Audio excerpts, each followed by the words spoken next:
ಅದ್ರ ಬಗ್ಗೆ ಏನು ಕ್ರಮ ತೆಗೆದುಕೊಳ್ಳಬೇಕು? ಈಗಾಗಲೇ ಡಿಪ್ಲೊಮ್ಯಾಟಿಕ್ ಆಗಿ ವ್ಯಾಪಾರದ ದೃಷ್ಟಿಯಿಂದ ಏನೇನು ಕ್ರಮ ತೆಗೆದುಕೊಂಡಿದೆ ಮತ್ತು ಪಾಕಿಸ್ತಾನ ಒದ್ದಾಡ್ತಾ ಇದೆ ಅನ್ನುವಂಥದ್ದು ಎಲ್ಲ ಮಾಧ್ಯಮಗಳಲ್ಲಿಯೂ ಅಲ್ಲಿನ ರಿಪೋರ್ಟ್ಗಳ ಆಧಾರದ ಮೇಲೆ ವರದಿಯಾಗಿದೆ. ಉಳಿದಂತೆ ಏನು ಕಟ್ಟುನಿಟ್ಟಿನ ಕ್ರಮ ತೆಗೆದುಕೊಳ್ಳಬೇಕು?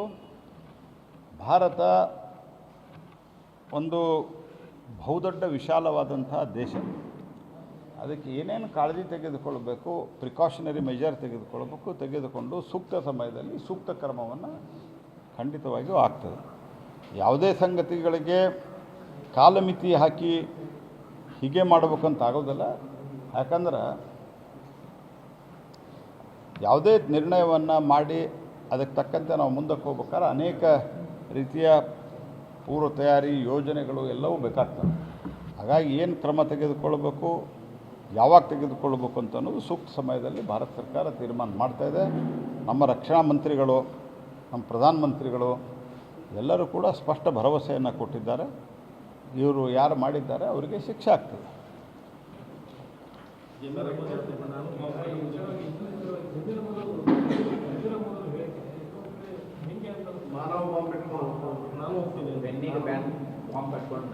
ನೋಡ್ರಿ, ನಾ ಮೊನ್ನೆನೂ ಹೇಳೀನಿ, ಅವರು ಈ ಕಮ್ಯುನಲ್ ಇದೇನು ಮಾಡಿದಾರಲ್ಲ ಅದನ್ನೆಲ್ಲ ಬಿಟ್ಟು, ವಕ್ಫು ಇತ್ಯಾದಿ ಬಿಟ್ಟು ಮತ್ತು ಈ ರೀತಿ ಬಾಲಿಶವಾಗಿ ಮಾತನಾಡೋದು ಬಿಟ್ಟು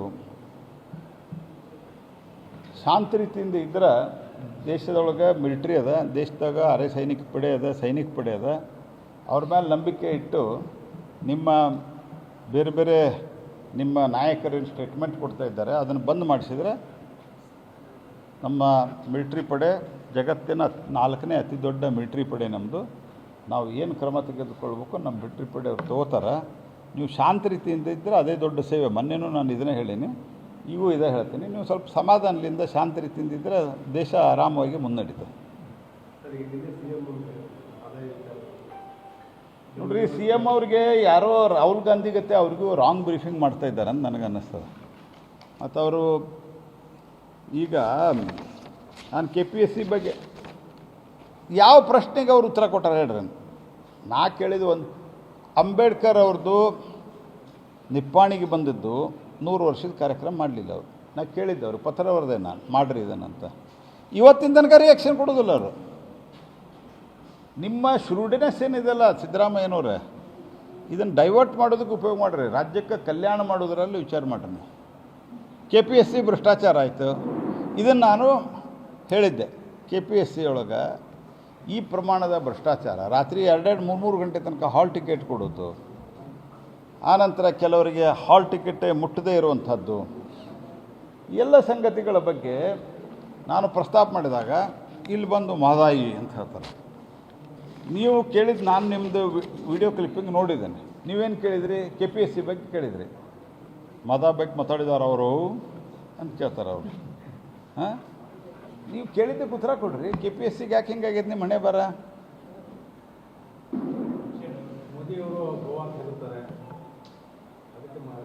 ನಾ ಕೇಳೋದು, ನನಗೆ ನೆನಪಿರೋ ಮಟ್ಟಿಗೆ, ನನಗೆ ಇಮಿಡಿಯೇಟ್ಲಿ ನನ್ನ ಕಡೆ ರೆಕಾರ್ಡ್ ಇಲ್ಲ, ಬಟ್ ನಾನು ಹಿಂದೆಲ್ಲ ಪಾರ್ಲಿಮೆಂಟ್ನಲ್ಲಿಗೂ ಇದ್ರ ಭಾಷಣ ಮಾಡಿದ್ದೀನಿ. 1970ರಿಂದ ಇದ್ರ ಸ್ವಲ್ಪ ವೇಗ ಪಡ್ಕೊಳ್ತಾ ಬಂತು ಮಹದಾಯಿ. 80ರಿಂದ ಅಂತ ಲೆಕ್ಕ ಹಿಡಿದ್ರು ಸಹಿತ 25ರವರೆಗೆ ಯಾರ ಸರ್ಕಾರ ಇತ್ತು ಜಾಸ್ತಿ? ಒಂದರ ಮಹದಾಯಿ ಬಗ್ಗೆ ನೀವು ಸರಿ ಮಾಡಿದ್ದೀರಿ ಅಂತ ಹೇಳ್ರಿ ಅವ್ರು, ಕಾಂಗ್ರೆಸ್ ಸರ್ಕಾರದವರು. ನಾವು ಹೇಳಿದ್ವಿ ಅವ್ರಿಗೆ, ನೀವು ಟ್ರಿಬ್ಯುನಲ್ಗೆ ಕೊಡಬೇಡ್ರಿ, ಕೊಡೋದಾದರೂ ಕುಡಿಯೋ ನೀರಿಂದ ಬಿಟ್ಟು ಕೊಡ್ರಿ ಅಂತ. ಅದನ್ನು ಕೊಟ್ಟರು. ಟ್ರಿಬ್ಯುನಲ್ಗೆ 11-12ರಾಗ ಆದೇಶ ಮಾಡಿದವರು ಅದಕ್ಕೆ ಆಫೀಸ್ ಕೊಟ್ಟಿರಲಿಲ್ಲ, ಅದಕ್ಕೆ ಸಿಬ್ಬಂದಿ ಕೊಟ್ಟಿರಲಿಲ್ಲ, ಏನೂ ಮಾಡಿರಲಿಲ್ಲ. 14ರಾಗ ಬಂದ ನಂತರ ನಾವು ಕೊಟ್ವಿ. ಆನಂತರ 3 ವರ್ಷದ ಅವಧಿ ಕೊಟ್ವಿ. 17ನೇ ಇಸ್ವಿಯೊಳಗೆ 1 ವರ್ಷಕ್ಕೆ ಎಕ್ಸ್ಟೆನ್ಷನ್ ಕೇಳಿದರು. 18ಕ್ಕೆ ಯಾವುದೇ ಪರಿಸ್ಥಿತಿಯೊಳಗೆ ಕೊಡಬೇಕಂತ ಹೇಳಿದ್ವಿ. 18ಕ್ಕೆ ಕೊಟ್ಟ ನಂತರ ಇದು ಗೆಜೆಟ್ ನೋಟಿಫಿಕೇಷನ್ ಆಗೋದಿಲ್ಲ ಅಂದರು. Gazette notification ಮಾಡಿಸಿದ್ವಿ.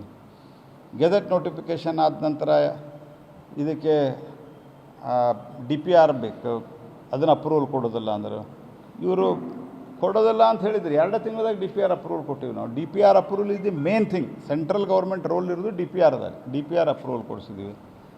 ಆನಂತರ ಎನ್ವೈರ್ಮೆಂಟ್ ಕ್ಲಿಯರೆನ್ಸ್ ಕೊಡಿಸಿದಾರೆ. ಅವು ಮುಂದೆ ಕೇಳ್ತಾರೆ, ಎನ್ವೈರ್ಮೆಂಟ್ ಕ್ಲಿಯರೆನ್ಸ್ ಆಗಿದೆ, ಅದಕ್ಕೆ ಎಕ್ಸಾಮ್ಷನ್ ಅದ. ಅದಕ್ಕೆ ಇರೋದು ಫಾರೆಸ್ಟ್ ಇದ್ದ. ಫಾರೆಸ್ಟ್ದಲ್ಲಿ ಇವರೇನು ಹೇಳಿದ್ದಾರೆ, ಫಾರೆಸ್ಟ್ದಲ್ಲಿ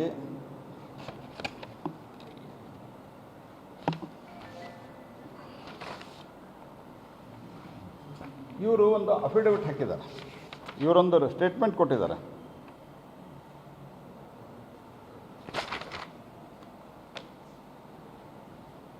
ಸುಪ್ರೀಂ ಕೋರ್ಟ್ನಲ್ಲಿ ವಿಷಯ ಇದೆ ಮತ್ತು ಗೋವಾ ರಾಜ್ಯ ವನ್ಯಜೀವಿ ಮಂಡಳಿ ಇನ್ ಕ್ವಾಸಿ ಜ್ಯುಡಿಷಿಯಲ್ ಅಥಾರಿಟಿ ಇದೆ, ಅವರಲ್ಲಿ ಯಾವುದೇ ಕೆಲಸವನ್ನು ಮಾಡಬಾರದು ಅಂತ ಹೇಳಿ ಒಂದು ಆದೇಶವನ್ನು ಹೊರಡಿಸಿದ್ದಾರೆ.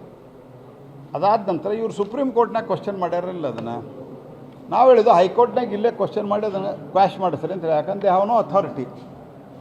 ಮತ್ತು ಇವರೇನು ಹೇಳಿದಾರೆ, ಸುಪ್ರೀಂ ಕೋರ್ಟ್ನಲ್ಲಿ ಇರುವ ಕಾರಣ ಯಾವುದೇ ತೀರ್ಮಾನಗಳನ್ನು ಕೈಗೊಳ್ಳದೆ ಮುಂದೂಡುವಂತೆ ವನ್ಯಜೀವಿ ಮಂಡಳಿ ಸ್ಥಾಯಿ ಸಮಿತಿಗೆ ಮನವಿ ಮಾಡಿದ್ದು ನಿಮ್ಮ ಅಧಿಕಾರಿಗಳು. ಅದು ಕಾಪಿ ತೋರಿಸಪ್ಪ ಎಲ್ಲಿದೆ, ಇದು ಮಾಡಿದ್ದಾರೆ. ನಾವೇನು ಹೇಳಿದ್ದೀವಿ, ಅವರೇನು ಆದೇಶ ಕೊಟ್ಟಿದ್ದಾರೆ ವನ್ಯಜೀವಿ ಮಂಡಳಿ ಗುಜರಾತ್ ಮಂಡಳಿ, ಕರ್ನಾಟಕ ಸರ್ಕಾರದಾಗ ಅದನ್ನು ಕ್ವಶನ್ ಮಾಡಿ ನೀವು ಕ್ವಾಶ್ ಮಾಡಿಸ್ರಿ.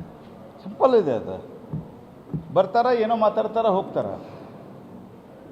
ಹಾಗಾಗಿ ಇವರ ಕೊಟ್ಟಿದ್ದಾರೆ ಇದನ್ನು. ನಾವು ಇಲ್ಲಿವರೆಗೆ ಮಹದಾಯಿ ಬಗ್ಗೆ ಅವ್ರೇನು ಮಾಡ್ಯಾರ ಅಂತ ಒಂದು ಪ್ರಶ್ನೆ ಕೇಳ್ರಿ, ನೀವು ಉತ್ತರ ಕೊಡಲ್ಲ. ಅವರು KPSC ಒಳಗೆ ಏನಾಗಿದೆ ಉತ್ತರ ಕೊಡಲ್ಲ. ಬಾಯಿ ಬಂದಂಗೆ ಪಾಕಿಸ್ತಾನದ ಟೆರರಿಸ್ಟ್ ಅಟ್ಯಾಕ್ ಆದಮೇಲೆ ಇಲ್ಲೊಬ್ಬರಂತೂ ಇದ್ದಾರೆ. ಎಂಥ ದುರ್ದೈವ ಅಂತಂದ್ರೆ, ಪಾಕಿಸ್ತಾನ್ ಜಿಂದಾಬಾದ್ ಅಂತನ್ಲಿಕ್ಕೆ ನೂರಾರು ಕಾರಣಗಳಿವಂತ. ಅಂದರೆ ಯಾವ ಮಟ್ಟಕ್ಕೆ ಇಳಿದಿರಿ ನೀವು ಅಂತ. ನಿಮ್ಮ ಮಟ್ಟ ಏನದ ನಿಮ್ಮದು? What is your standard of thinking? Pakistan ಜಿಂದಾಬಾದ್ ಅಂದಲ್ಲಿಗೆ ನೂರಾರು ಕಾರಣ ಅಂತ. ಈ ಥರದ ವ್ಯಕ್ತಿಗಳಿಂದ ಏನು ಒಳ್ಳೇದು ಬಯಸ್ಲಿಕ್ಕಾಗತ್ತೆ ರಾಜ್ಯಕ್ಕೆ?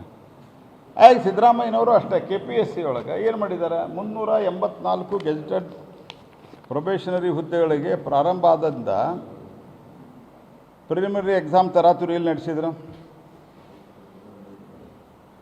200 ಪ್ರಶ್ನೆ ಇದ್ದರು ಅದರೊಳಗೆ, 200 ಕ್ವಶನ್ಸ್. 80 ಪ್ರಶ್ನೆ ರಾಂಗ್ ಇದ್ದು, ಪ್ರಶ್ನೆನೇ ರಾಂಗ್ ಇದ್ದು. ಉತ್ತರ ಹೆಂಗೆ ಕೊಡ್ಬೇಕು ಮಕ್ಕಳು? ನಮ್ಮ ವಿದ್ಯಾರ್ಥಿಗಳು ಉತ್ತರ ಹೆಂಗೆ ಕೊಡ್ಬೇಕು? ಇದನ್ನು ಪ್ರಶ್ನೆ ಮಾಡಿದ್ದೆ. ಇದು ಅವ್ರಿಗೆ ನಾವು ಪ್ರಶ್ನೆ ಮಾಡಬಾರ್ದು. ಇದು ಅವ್ರಿಗೆ ಪ್ರಶ್ನೆ ಮಾಡಿದರೆ ಮೆಣಸಿನ್ಕಾಯಿ ಹೊಡೆದಂಗೆ ಆಕತ್ತವ್ರು. ಹೀಗಾಗಿ ಏನು ಇಲ್ಲದ ಏಕ್ದಮ್ ಮದ ಏನು ಶುರು ಮಾಡ್ತಾರೆ. ಉತ್ತರ ಕೊಡ್ರಿ ಮುಖ್ಯಮಂತ್ರಿಗಳೇ. ಬಾಬಾ ಸಾಹೇಬ್ ಅಂಬೇಡ್ಕರ್ದು ಯಾಕೆ ಮಾಡಲಿಲ್ಲ? ಇವತ್ತು ಉತ್ತರ ಕೊಟ್ಟಿಲ್ಲ. ನಾನು ಪತ್ರಕ್ಕೆ ಉತ್ತರ ಕೊಟ್ಟಿಲ್ಲ ಅವರು. ಅಂದರೆ ಶುದ್ಧ ಅಯೋಗ್ಯತನದ ಭಂಡತನದ ಪರಮಾವಧಿ. ನಾಚಿಗೆ ಮಾನ ಮರ್ಯಾದೆ ಇಲ್ಲ ಅಂತ ಭಾಷಣ ಮಾಡ್ತಾರಲ್ಲ, ಫಸ್ಟ್ ಬಂಡತನ, ನಾಚಿಗೆ ಮಾನ ಮರ್ಯಾದೆ ಇರಲಾದಂಥವ್ರು. ಏನೂ ಮಾಡಿಲ್ಲ 50-60 ವರ್ಷದಾಗ. ಒಂದು ಹನಿ ನೀರು ಕೊಡೋದಿಲ್ಲ ಅಂತ ಹೇಳಿದವ್ರು ಯಾರು? ಮಹದಾಯಿ ಒಳಗೆ ಸೋನಿಯಾ ಗಾಂಧಿ ಅವರಲ್ಲ. ಯಾವಾಗ ಸಾಲ್ವ್ ಆಗಲಿಕ್ಕೆ ಸಾಧ್ಯತೆ ಇತ್ತು ಸೌಹಾರ್ದತೆಯಿಂದ ಅವಾಗ ಹೋಗಿ ಭಾಷಣ ಯಾಕೆ ಮಾಡಿದ್ರಿ? ಒಂದು ಹನಿ ಕರ್ನಾಟಕ ನೀರು ಬಿಡೋದಿಲ್ಲ ಅಂತ ಹೇಳಿದವ್ರು ಯಾರು?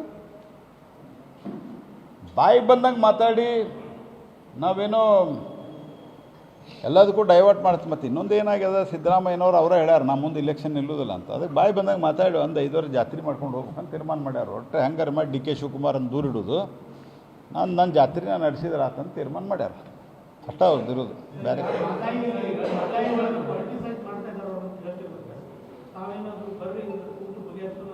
ನೋಡ್ರಿ, ನಾವು ಅವ್ರಿಗೆ ಆಲ್ರೆಡಿ ಸಲಹೆಯನ್ನು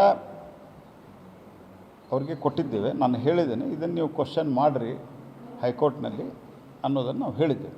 ಈಗೇನು ಅವ್ರು ಗೋವಾದವ್ರು ಇವರೇ ಹಾಕಿದ್ದಾರೆ ರೀ, ನಾವು ಹಾಕಿಲ್ಲ. ಅದನ್ನು ವಿತ್ಡ್ರಾ ಮಾಡಿರಿ ಅಂತ ಹೇಳಿದ್ವಿ.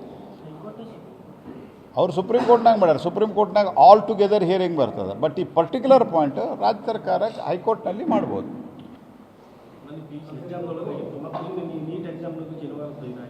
ನೋಡ್ರಿ, ನಮ್ಮ ಕೇಂದ್ರ ಸರ್ಕಾರದಿಂದ ಯಾವುದೇ ರೀತಿ ಆದೇಶ ಇಲ್ಲ. ನೀಟ್ ಎಕ್ಸಾಮ್ ಕಂಡಕ್ಟ್ ಮಾಡೋರು ನಾವು ಎಲ್ಲಿಯೂ ಆಗಿಲ್ಲ. ಒಂದೇ ಒಂದು ಸ್ಕೂಲ್ದಲ್ಲಿ ಆಗಿದೆ.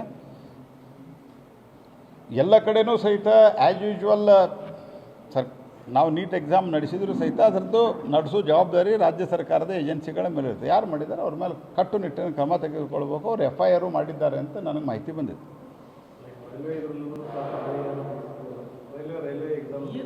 ರೈಲ್ವೆ ಎಕ್ಸಾಮ್ದೊಳಗೆ ನೋಡ್ರಿ that was A wrongly interpreted. It was wrongly interpreted. ನನ್ನ ಕಡೆ ಎಕ್ಸಾಮಿನೇಷನ್ ಪ್ರಾಧಿಕಾರದ ಏನು ಸರ್ಕ್ಯುಲರ್ ಇತ್ತು ಆ ಸರ್ಕ್ಯುಲರ್ದಲ್ಲಿ ಇದೆ ಧಾರ್ಮಿಕ ಚಿಹ್ನೆಗಳು ಅಂತಿದೆ. ಯಾವನೋ ವಿಚಾರ ಮಾಡಿದವ ಇದ್ರೊಳಗೆ ಜನಿವಾರ ಅಥವಾ ಹಿಂದಿ ಒಳಗೆ ಜನಿವು ಅಂತ ಹೇಳ್ತಾರೆ, ಕೆಲವರು ಯಜ್ಞೋಪವಿತ ಅಂತ ಹೇಳ್ತಾರೆ. ಅದರಲ್ಲಿ ನಾನು ಅದು ಹೇಳಿದ್ದೆ ಅವತ್ತು ನಿಮ್ಮ ಮುಂದೂ ಹೇಳಿದ್ದು. ನಾನು ಇದು ಬರೇ ಒಂದೇ ಜಾತಿಯವರು ಹಾಕೋದು, ಎಲ್ಲ ಕ್ಷತ್ರಿಯರು, ಬೇರೆ ಬೇರೆ ಹಿಂದೂ ಸಮಾಜದಲ್ಲಿದ್ದಂಥ ಬೇರೆ ಬೇರೆ ಜನಾಂಗದವರು ಜನಿವಾರವನ್ನು ಧರಿಸುವಂಥದ್ದು ಪ್ರಾಕ್ಟೀಸ್ ಇದೆ. ಅದರಲ್ಲಿ ಮೆಟಲ್ದು ಗಿಟಲ್ದು ಇದ್ದರೆ ವಿಶೇಷ ಚೆಕ್ ಮಾಡಬೇಕು. ಯಾಕಂದರೆ ಇವತ್ತು ಅದರಲ್ಲಿ ಡಿವೈಸ್ ಇಟ್ಕೊಂಡು ಬರುವಂಥ ಸಾಧ್ಯತೆ ಇರ್ತದೆ. ಹಾಗಾಗಿ ಅದನ್ನು ಚೆಕ್ ಮಾಡಬೇಕು ಅನ್ನೋದ್ರ ಬಗ್ಗೆ ಏನು ಪ್ರಶ್ನೆ ಇಲ್ಲ. ಆದರೆ ಜನಿವಾರ ತೆಗೆಸೋದು ಮತ್ತು ಮೆಟಲ್ ತೆಗೆಸೋದು ಈ ಥರ ಸಂಗತಿಗಳ ಬಗ್ಗೆ ನಮ್ಮ ಪರೀಕ್ಷಾ ಪ್ರಾಧಿಕಾರದ ನೋಟಿಫಿಕೇಷನ್ದಲ್ಲಿ ಸರ್ಕ್ಯುಲರ್ ಇರಲಿಲ್ಲ. ರೈಲ್ವೆ ಎಕ್ಸಾಮ್ ಕಂಡಕ್ಟ್ ಮಾಡೋರು ರೈಲ್ವೆ ಬೋರ್ಡ್ನವರು ಅದರಲ್ಲಿ ಸ್ವಲ್ಪ ಇಂಟರ್ಪ್ರಿಟೇಷನ್ದಲ್ಲಿ ತಪ್ಪು ಮಾಡಿದರು. ನಾನು ಅವತ್ತೇ ಅಶ್ವಿನಿ ವೈಷ್ಣವ್ ಅವರಿಗೆ ಮಾತನಾಡಿ ಅದನ್ನು ಕರೆಕ್ಟಿವ್ ಮೆಜರ್ಸ್ ತೊಗೊಂಡು ಅದಕ್ಕೆ ಕ್ಲಾರಿಫಿಕೇಷನನ್ನು ಕೊಡಿಸಿದ್ದೆ.